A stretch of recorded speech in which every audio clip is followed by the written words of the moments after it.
자, 우리 성경 말씀 보도록 하겠습니다. 성경은 누가복음 17장 11절부터 19절까지 보겠습니다.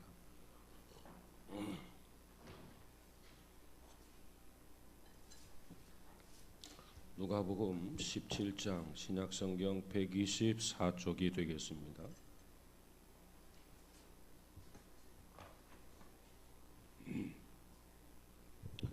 자, 찾으셨으면 우리 함께 같이 봅니다. 17장 11절 시작. 예수께서 예루살렘으로 가실 때에 사마리아와 갈릴리 사이로 지나가시다가 한 마을에 들어가시니 나병 환자 10명이 예수를 만나 멀리 서서 소리를 높여 이르되 예수 선생님이여 우리를 불쌍히 여기소서 하거늘 보시고 이르시되 가서 제사장들에게 너희 몸을 보이라 하셨더니 그들이 가다가 깨끗함을 받은지라. 그 중에 한 사람이 자기가 나은 곳을 보고 큰 소리로 하나님께 영광을 돌리며 돌아와 예수의 발 아래 엎드려 감사하니 그는 사마리아 사람이라. 예수께서 대답하여 이르시되 10사람이 다 깨끗함을 받지 아니하였느냐? 그 9은 어디 있느냐? 이 이방인 외에는 하나님께 영광을 돌리러 돌아온 자가 없느냐 하시고 그에게 이르시되 일어나 가라 내 믿음이 너를 구원하였느니라 하시더라. 아멘. 아멘. 자, 오늘 이 말씀을 통해서 감사로 더 큰 기적을 경험하라. 우리가 기적을 경험했는데 거기다가 덧붙여서 그 기적을 통해서 감사함으로 그것보다 더 엄청난 기적을 경험하라. 그런 주제로 잠시 말씀을 드리려고 합니다. 우리는 기적이 없이는 단 하루도 살 수 없는 그런 난제들이 가득한 시대에 살아가고 있어요. 그러나 성경을 기초로 한 신앙에는 난제라고 하는 것이 없습니다. 성경을 기초로 살아가는 신앙에는 난제가 없다. 이게 무슨 얘기입니까? 신앙은 성경은 곧 기적의 책이란 말이죠. 우리의 신앙은 기적의 신앙이기 때문에 그렇습니다. 만약에 우리 기독교가 단순히 도덕적인 상식을 가르치고 윤리나 가르치고 그런 종교에 불과하다고 한다면 오늘날 교회 문들은 다 걸어 잠가야만 할 것입니다. 우리의 이성을 만족시키고 우리의 상식을 배우기 위해서 교회에 온다고 하는 것은 그야말로 너무나 많은 시간 낭비에 속하기 때문에 그래요. 그렇기 때문에 기독교는 이성과 상식을 존중하면서도 동시에 이성과 상식을 초월하는 그리고 이성과 상식의 문제들을 해결하는 그런 우리의 기독교인 것을 믿으시기를 바랍니다. 이것이 뭐라고 하느냐? 이것을 복음이다. 이것을 좋은 소식이다. 이렇게 말하고 있죠. 그러므로 세상은 더 큰 기적, 더 위대한 기적을 필요로 하는 그러한 시대입니다. 그러면 이와 같은 기적들을 우리의 삶 속에서 어떻게 경험할 수 있을까? 오늘 본문을 통해서 좀 더 잘하는 내용이지만 이 말씀을 통해서 다시 한번 은혜를 나누고자 합니다. 오늘 이 말씀 우리가 많이 보았고 여러분도 많이 들었을 것이고 나도 설교도 여러 번 했어요. 예수님을 만났던 한 나병 환자가 10명 가운데 그 한 사람이 주님 앞에 돌아와서 놀라운 기적 같은 역사를 체험했다라고 하는 그런 이야기입니다. 나병 환자 10명 모두가 다 깨끗함을 입었어요. 불치병이 치유받았어요. 그것이 기적이 아니고 무엇이겠습니까? 그런데 그 10명 중에 단 한 사람이 하나님 앞에 돌아와서 영광을 돌렸어요. 감사했어요. 그래서 육체에 치유받았던 이 문둥병 환자가 돌아와서 감사했더니 영혼까지 치유받는 구원의 기적을 이루었단 말이죠. 육신이 치료받은 것도 기적이지만은 영혼이 구원받은 것은 육신이 치료받은 그 기적, 그 이상의 더 큰 기적이 아니겠습니까? 그래서 그 한 사람만이 오직 다른 9명의 나 환자보다도 더 큰 기적을 체험하고 더 위대한 기적을 홀로 경험했더라라고 하는 것입니다. 그렇다면 그 비밀이 도대체 무엇일까? 10명이 똑같이 기적을 경험했는데 오직 유독이 그 한 사람만 더 엄청난 기적을 경험했단 말이죠. 10명 모두가 다 육신의 치유를 받았는데 그 중에 한 사람만 영혼까지 치유받고 구원의 기적을 경험하게 되었단 말이죠. 그렇게 되기까지의 비밀이라고 하는 것이 도대체 무엇이냐는 겁니다. 오늘 우리에게 이 본문은 답을 주고 있어요. 우리에게도 매일매일 우리가 기적 속에 살아가지만 그보다 더 위대한 기적, 그보다 더 큰 기적을 경험하기 위해서는 어떻게 우리가 살아야 할 것인가? 그 해답을 우리에게 주고 있는 것이 오늘 본문의 내용이라고 하는 것입니다. 우리도 위대한 기적을 경험하기 원합니다. 우리도 더 큰 기적을 경험하기 원합니다.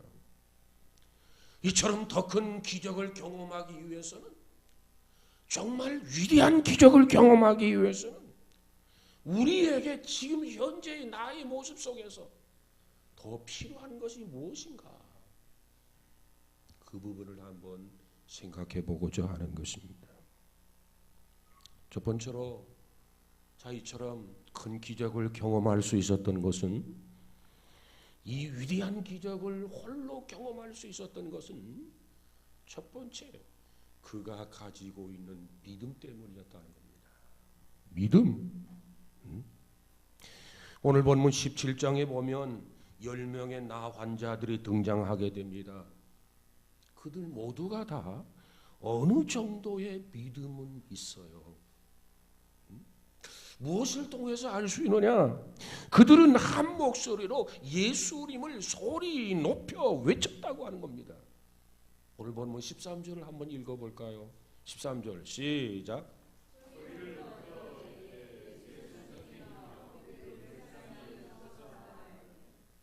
예, 그들 10명 모두가 다 한 목소리로 예수 선생이여 우리를 불쌍히 여겨 주소서 그랬어요. 예수님이 고쳐주실 것이라고 하는 믿음이 전혀 없었다고 한다면 웬 미친놈들 별일을 변질을 다 하고 있네. 아마 그렇게 조롱했을는지 몰라요.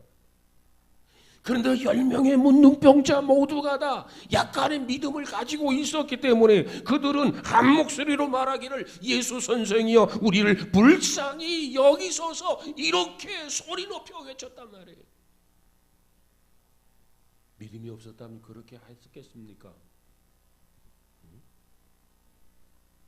그리고 예수님이 또 뭐라고 말합니까? 그들에게 그래 가서 제사장들에게 가서 몸을 보여라 이렇게 말씀을 합니다. 그때 이 10명의 문둥병자들 모두가 순종을 하게 돼요. 아니 여기서 고쳐주시면 고쳐주시지, 그리고 고쳐주시고 가서 제사장에 가서 보이라고 하실 것이지, 아니 고쳐달라니까 고쳐주지는 않고 웬 뜬구름식이야 가서 제사장에게 왜 보이라는 거야? 병든 몸, 이 부끄러운 몸, 수치스러운 몸, 이 몸을 제사장에 가서 보여서 뭐 하라는 거야? 이렇게 주님을 향해서 항의하고 따질 수도 있었잖아요. 아직도 문둥병자는 병이 낫질 않았어요. 예전 모습 그대로였어요. 근데 주님이 제사장에 가서 몸을 보이라는 거예요. 그런데 이 문둥병자들이 모두가 순종을 했어요. 그리고 제사장을 찾아가는 거예요. 가는 도중에 실제로 깨끗함을 받게 되는 것 믿으시기를 바랍니다. 10명 모두가 다 예수님께 말씀을 듣고 순종하면서 가는 도중에 실제로 몸이 문둥병이 완전히 치유되었단 말이에요. 얼마나 놀라운 기적입니까? 얼마나 위대한 기적입니까? 그런데 그 중에 한 영혼만 구원받았다는 거예요. 얼마나 안타까워요. 얼마나 슬픈 현실입니까? 그렇다면 도대체 10명 모두가 다 믿음을 가지고 예수 선생이여 우리를 불쌍하게 해달라, 고쳐달라, 그래 제사장에 가가지고 너희 몸을 보여라, 정말 순종할 때까지 그 약간의 믿음은 있었는데 어떻게 해서 이 그 중에 단 한 사람만 그 엄청난 기적, 위대한 기적, 이 큰 기적을 경험하고 영원히 구원받는 은혜를 입을 수 있었느냐 말이에요. 10명이 똑같이 가다가 고침을 받았어요. 그런데 9명은 흩어졌지만 그 중에 한 사람이 예수님 앞에 돌아와서 엎드려 감사했어요. 그때 주님께서 그 문둥병자 그 한 사람에게 일어나 가라, 내 믿음이 너를 구원하였느니라. 여러분, 10사람이 믿음을 가지고 예수 선생가 나를 고쳐달라, 가서 제사장에게 보여라, 순종하는 믿음이 있었어요. 그러나 그 10사람 중에 이 한 사람의 믿음은 그 9사람의 믿음과 견줄 수 없는, 주님이 인정하고 주님이 칭찬할 만한 그런 믿음을 가져셨다고 하는 겁니다. 어떻게 그 한 사람이 이 믿음을 가질 수 있었나요? 예수님은 우리의 육체적 질병만 고쳐주실 뿐만 아니라 예수님은 그 이상으로 이 문둥병자가 보았던 겁니다. 그러니까 예수님 앞에 돌아와서 엎드려서 감사한 거예요. 이분이야말로 나의 삶을 전체를 드려도 후회하려 없는 그러한 주님이시구나. 이분이야말로 내가 섬겨야 하고, 이분이야말로 경외해야 되고, 이분이야말로 나의 삶을 들여서 경배해야 할 그러한 대상이구나. 그것을 이 한 문둥병자는 깨달았던 거예요.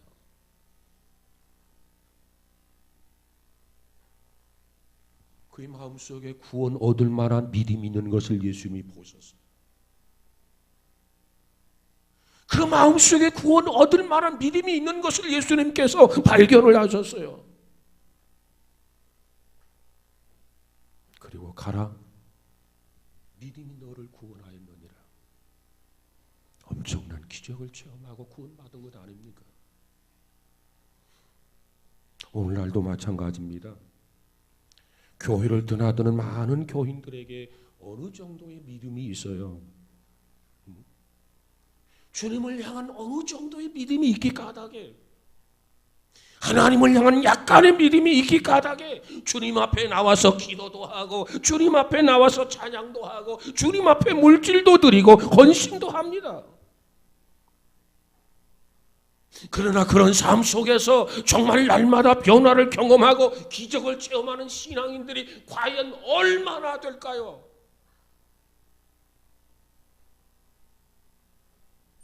그리 많아 보이지는 않아요. 비율로 말하면 10분의 1이에요. 왜 그렇습니까? 충분하게 주를 믿어야 되는데, 온전하게 주님을 믿어야 되는데, 큰 믿음을 소유해야 되는데 그렇지 못하기 때문에 그래요. 우리는 귀담아들어야 할 말이 있어요.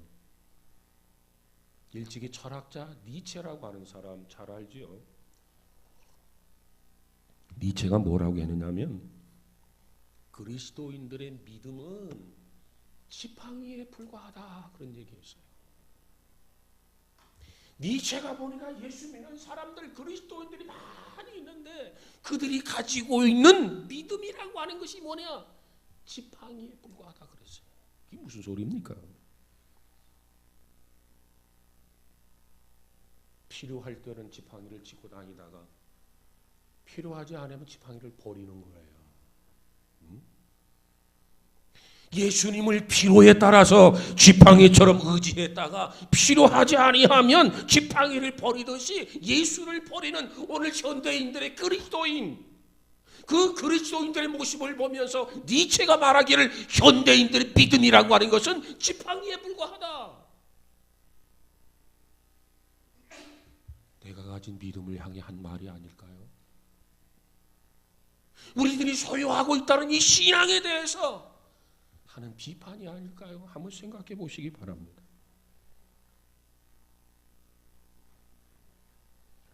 나병 환자 10명이 치유받았는데 9명의 믿음이 바로 그러했던 믿음이에요.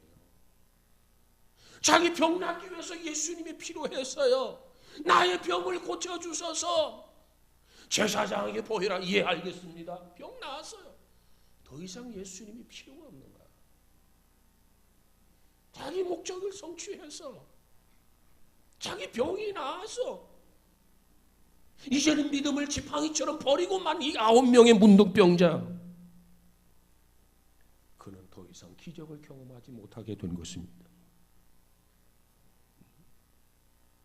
그들이 치유받고 나서 예수님을 찾았습니까? 찾지를 않았어요. 그런데 유독이 이 한 사람만 달랐어요. 그는 주님 앞에 돌아왔습니다. 주님만이 진정 나의 주가 되십니다. 주님만이 진정 나의 경배의 대상이 되십니다. 내 일평 나의 삶을 주님 앞에 온전히 드리겠습니다. 이런 고백과 더불어 주님 앞에 돌아와서 엎드렸단 말이에요.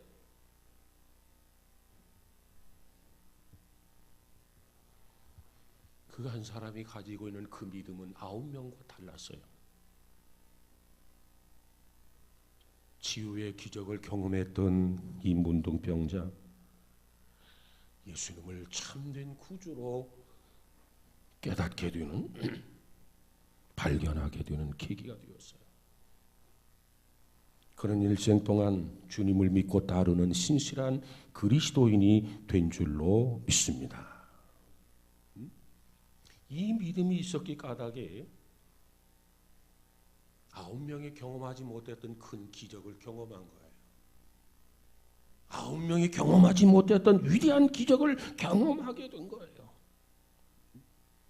그는 날마다 주님 안에서 놀라운 기적을 체험하면서 살았을 것입니다. 왜? 예수님은 내 인생의 지팡이가 아니라 예수님은 내 인생의 주인이시기 때문에, 그분만이 나의 구세주가 되시기 때문에 이와 같은 믿음으로 살는 이 문둥병자에게 매일매일 하나님의 음성은 들렸을 것이고, 매일매일 하나님의 손길이 함께해 주셨을 것이고, 매일매일 하나님과 동행했을 것이고, 그 과정 속에서 제2, 제3의 놀라운 기적 속에 살지 않았겠습니까? 예수님을 지팡이로 생각하는 믿음을 가졌다면 버리세요. 예수님은 지팡이가 아니라 우리의 주인인 것을 믿으시기를 주의 이름으로 축복합니다. 믿음이 더 큰 기적을 경험하게 했단 말이에요. 두 번째로 이 문둥병자가 어떻게 해서 더 큰 기적을 경험하게 됐나? 예배가 필요하다는 겁니다. 예배. 지금까지 예배의 삶을 살지 않으면서 하나님 앞에 쓰임 받았던 사람을 본 적이 없습니다.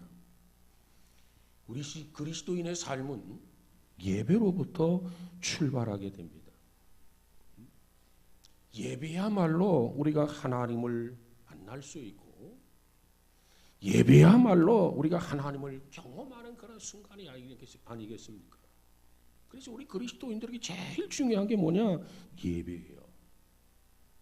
오늘 본문 이 한 명의 나병 환자의 모습을 보세요. 15절, 16절을 한번 가서 보십시다. 15절, 16절 시작.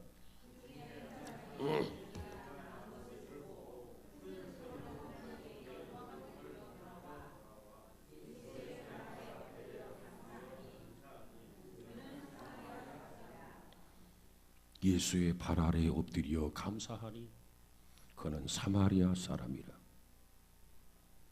예수님 앞에 돌아와서 엎드려서 감사 예배를 드렸다는 겁니다.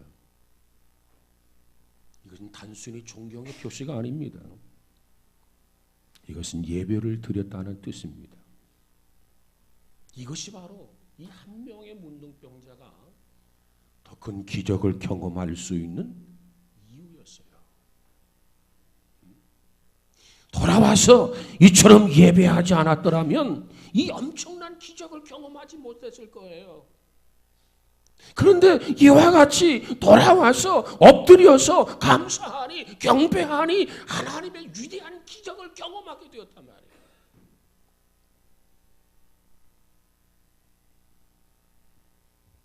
예수님이야말로 내가 경배할 대상이다. 예수님이야말로 나로부터 영광을 받으시고 찬양을 받으시기에 합당하신 분이다. 그런 자세를 가지고 엎드려 경배했어요. 예배라고 하는 게 뭡니까? 영어로 워십이다. 하나님만이 가치가 있는 분이십니다. 하나님만이 나에게 있어서 최고의 가치입니다. 이렇게 하나님을 찬양하고 하나님을 경배하는 것이 바로 예배가 아닙니까? 그런데 오늘 현대 교인들의 모습을 보세요. 그 과거의 신앙인보다도 무기력에 빠졌단 말이죠.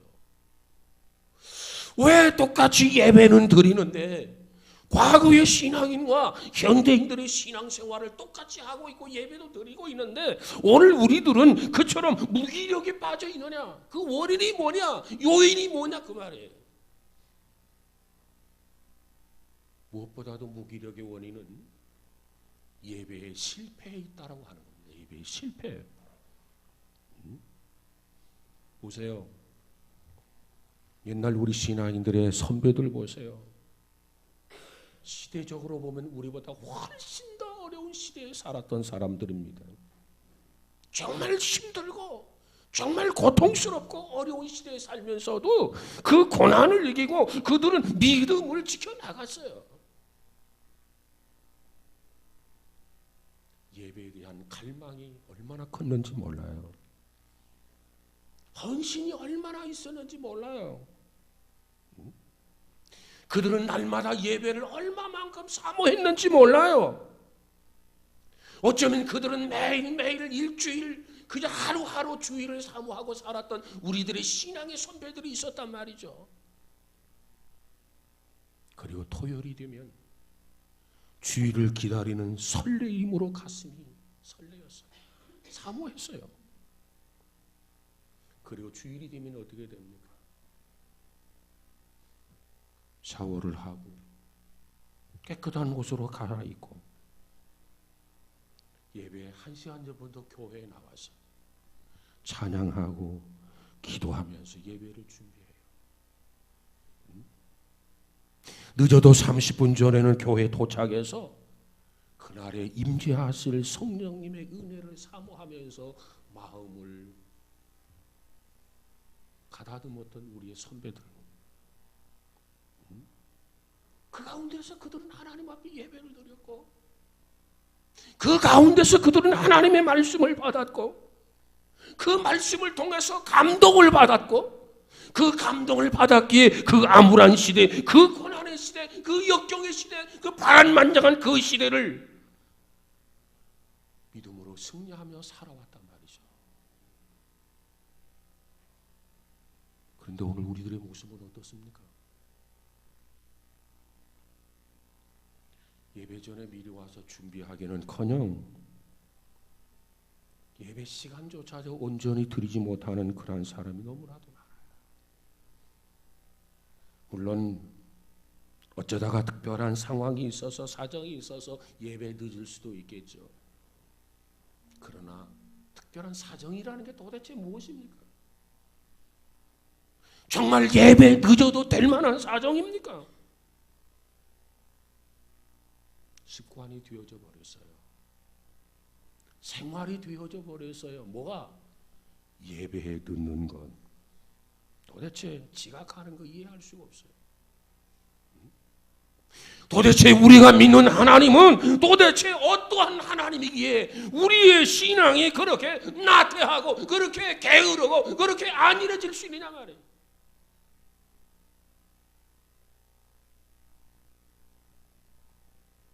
여러분, 무엇보다도 나는 여러분에게 원하고 싶어요.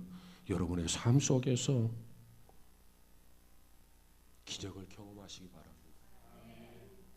그러려면 누가 뭐라고 그래도 하나님 앞에 예배에 충실하시기 바랍니다.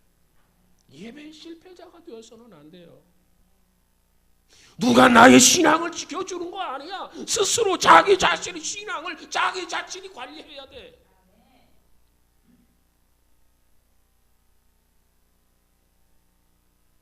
과거의 하나님은 살아계신 하나님이고 지금의 하나님은 죽은 하나님이십니까? 과거는 그렇게 역사하셨는데 지금은 기력이 떨어져서 영역이 떨어져서 역사하지 못하는 그런 하나님이십니까? 그럴까 봐서 성경은 우리에게 이렇게 외치고 있어요. 하나님은 어제나 오늘이나 영원토록 동일하시다. 문제는 우리의 신앙의 자세가 문제예요. 좀 더 나은 기적을 경험할 수 있는데도 불구하고 왜 경험하지 못하느냐 말이에요. 왜 생활 속에 체험할 수 있음에도 불구하고 체험하지 못하느냐 말이에요. 우리의 신앙이 그 정도밖에 되지 않으니까 그런 거 아니에요? 아홉 사람의 문둥병자 위에 속한 비들, 신앙생활 그 정도밖에 아니냐 그 말이에요. 그렇다면 예배부터 제대로 드려볼 수 있는, 들을 수 있는 우리 모두가 되어지기를 주의 이름으로 축복합니다. 그 다음 세 번째로 감사가 필요합니다. 감사. 이 한 명의 나병 환자가 더 큰 감사를 경험하고 위대한 감사를 경험할 수 있었던 결정적 비밀이 뭐냐? 감사의 영성이 있었다고 하는 거예요.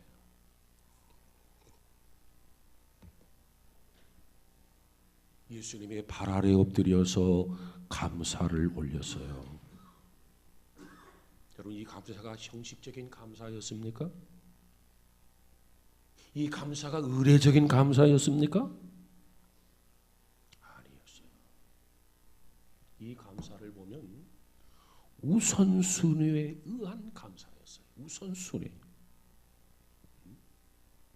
내가 이것도 해야 되고 이것도 해야 되고 이것도 해야 되는데 그 상황 속에서 제일 먼저 해야 할 일이 뭐냐? 우선순위에 의한 결단이었단 말이에요. 우선순위에 의한 결단. 자, 다시 말씀드리면 예수 선생의 우리 병 고쳐주세요. 그래, 가서 제사장들에게 가서 내 몸을 보여라. 10명이 똑같이 갔어요. 지금 뭐하러 갑니까? 제사장에게 자기 몸을 보이러 가는 중이에요.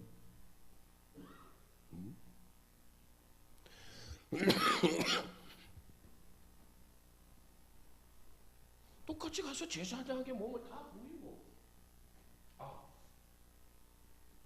그 예수님에게도 고맙다고 해야지. 그리고 가서 예수님에게 돌아와서 고맙다고 할 수 있는 거 아니겠습니까? 그런데 그 중에서도 이 한 사람은 무엇보다도 먼저 내가 제사장에 가서 몸을 보이기 전에 먼저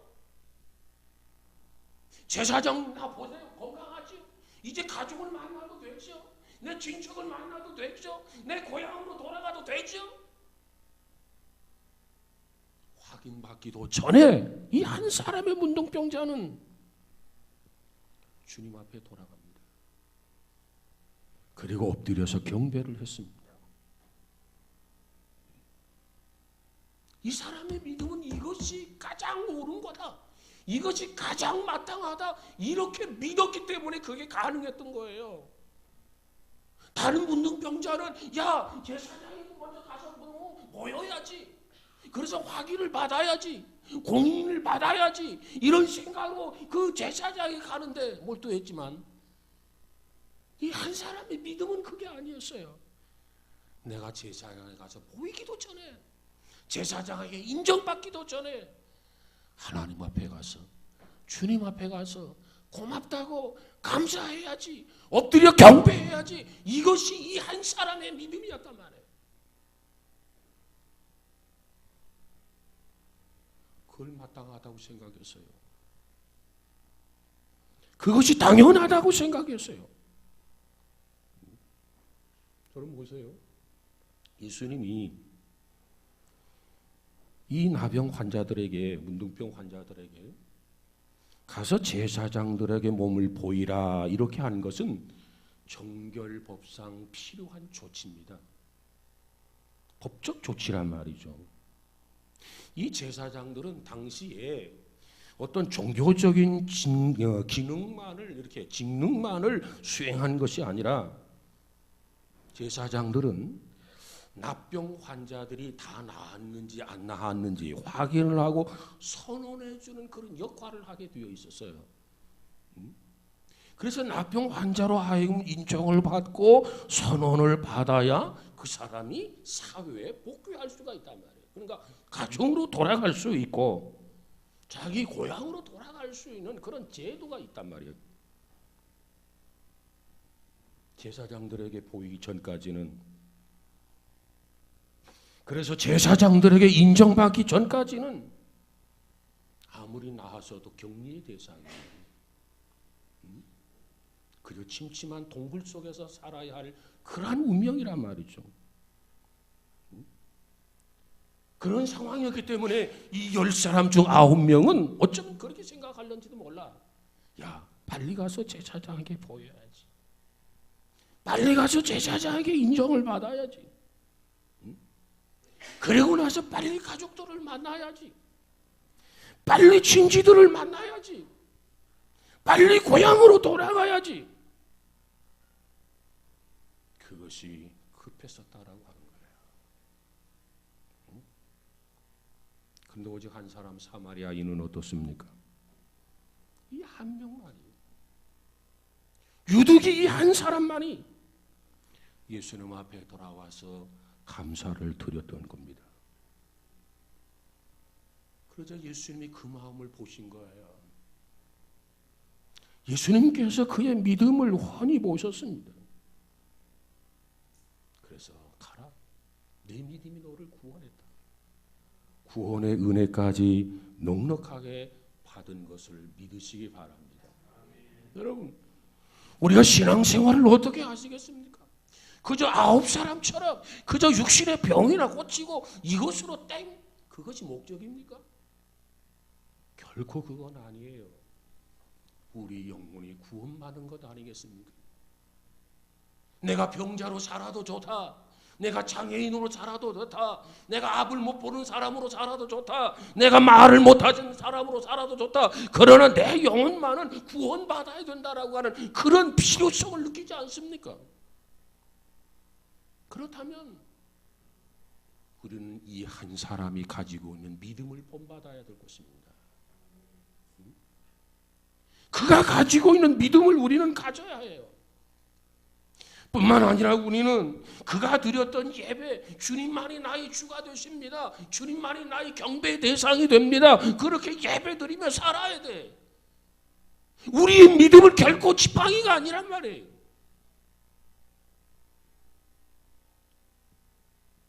그리고 주님 앞에 주신 은혜를 감사할 줄 아는, 그 무엇보다도 우선순위로 감사할 수 있는 신앙인이 되어야 될 줄로 믿습니다.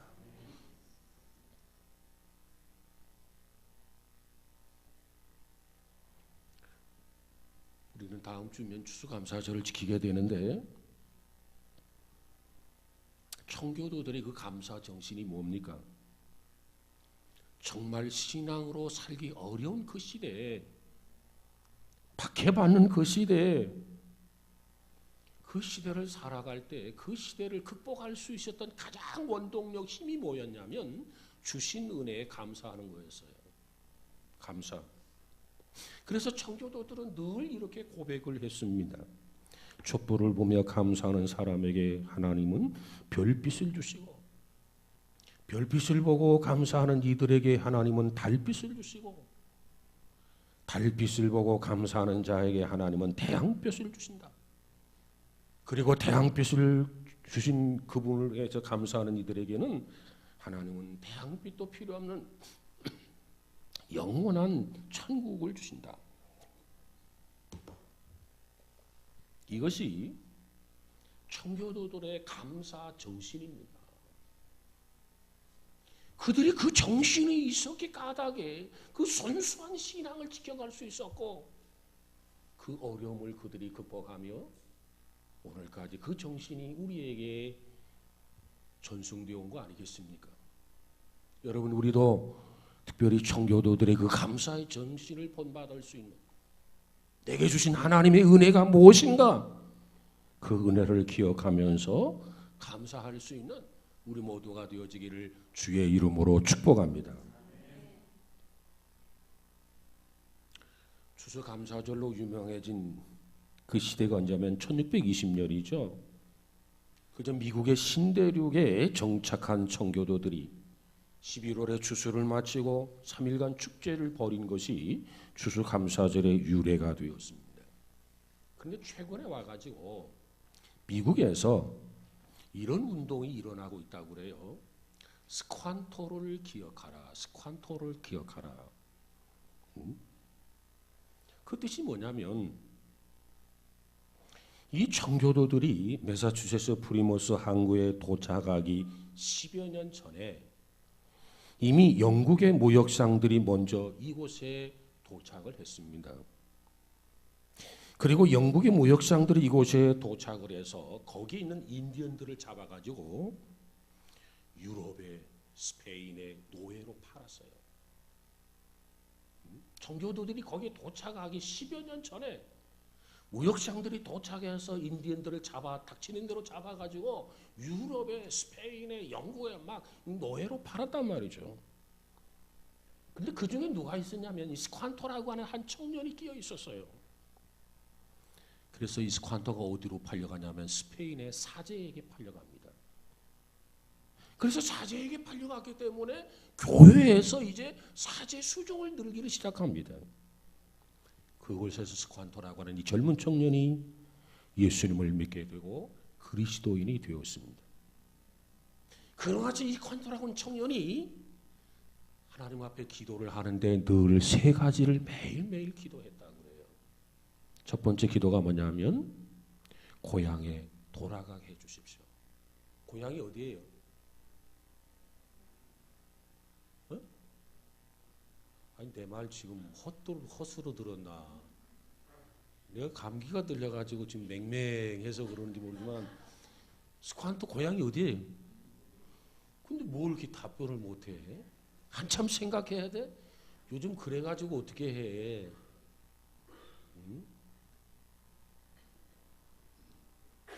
하나님 고향에 돌아가게 해주십시오. 이게 첫 번째 기도의 제목이었어요. 그 다음 두 번째로 자기를 잡아서 이곳에 팔아넘긴 백인들을 원망하지 아니하고 그들과 합력하여 고향 땅을 이 스페인처럼 살기 좋은 곳으로 만들 수 있게 해달라 기도합니다. 무자비하게 잡아서 노예로 팔아버렸단 말이에요. 그 백인들을 원망할 수도 있잖아요. 그런데 신앙이 그 안에 들어가니까, 믿음이 그 안에 들어가니까 그들을 원망하지 아니하고 그들과 잘 협력해서 자기 미개 인디안들이 사는 그곳에 이 스페인처럼 잘 살게 해주세요. 이것이 스ኳ토가 기도하는 두 가지 기도의 제목이었고, 그 다음 마지막 세 번째로 자기 평생 하나님의 은혜를 잊지 아니하고 감사하는 생애를 살게 해주세요.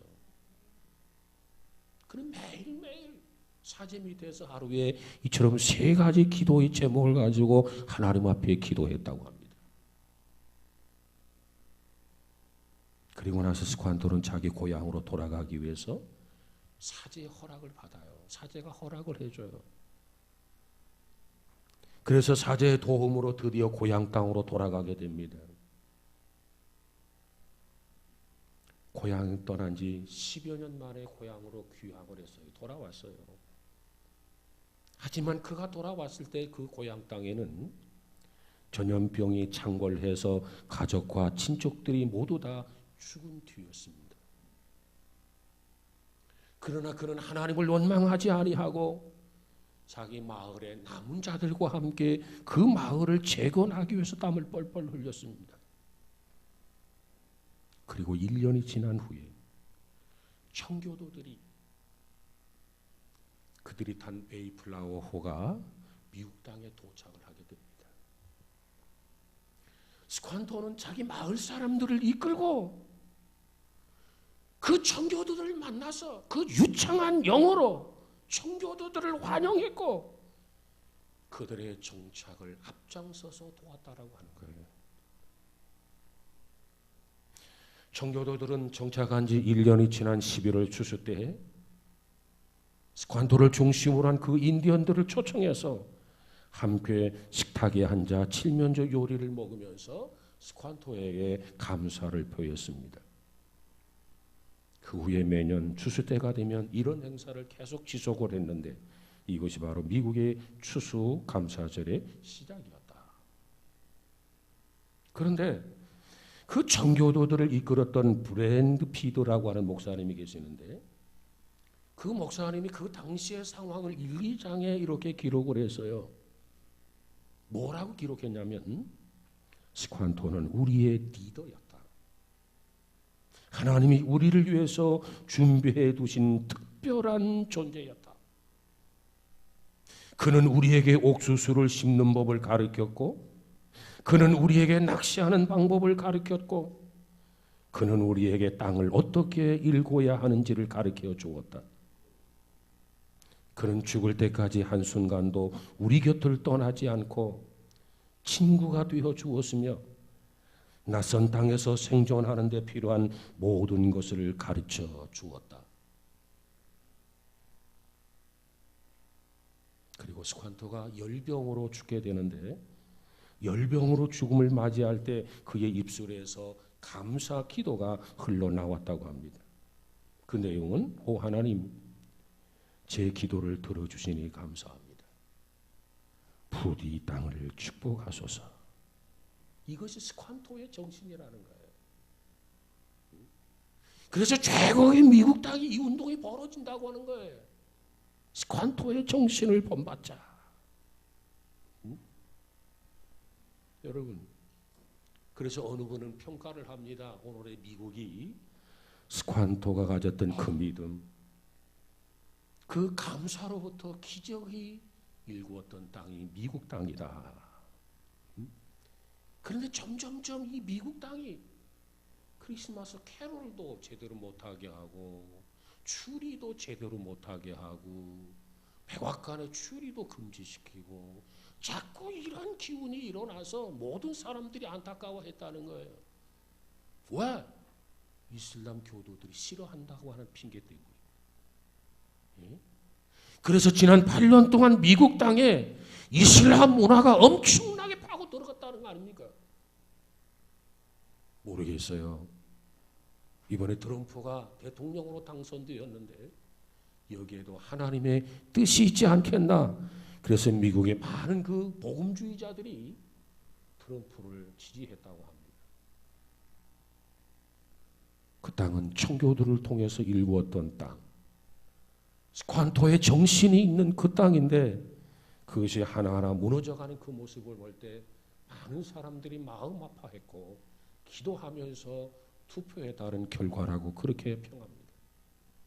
여러분, 우리는 똑같이 10사람이 은혜를 입었어요.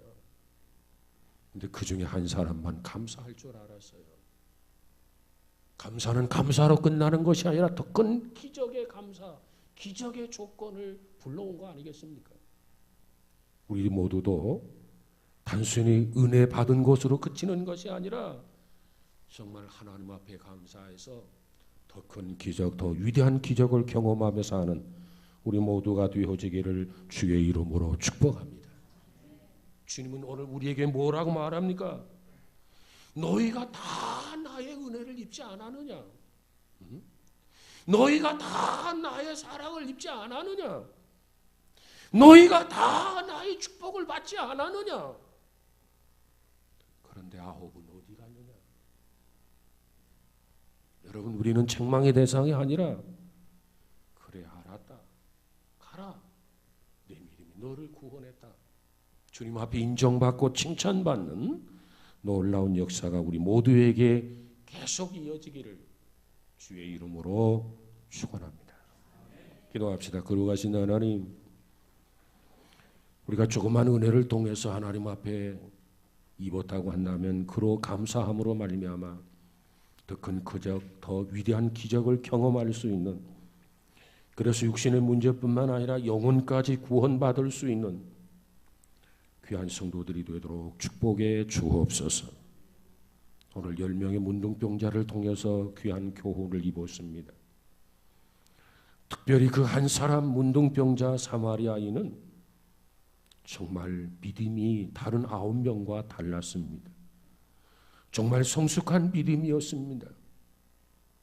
무엇보다도 주님을 경배하고 찬양하는 그러한 믿음이었습니다.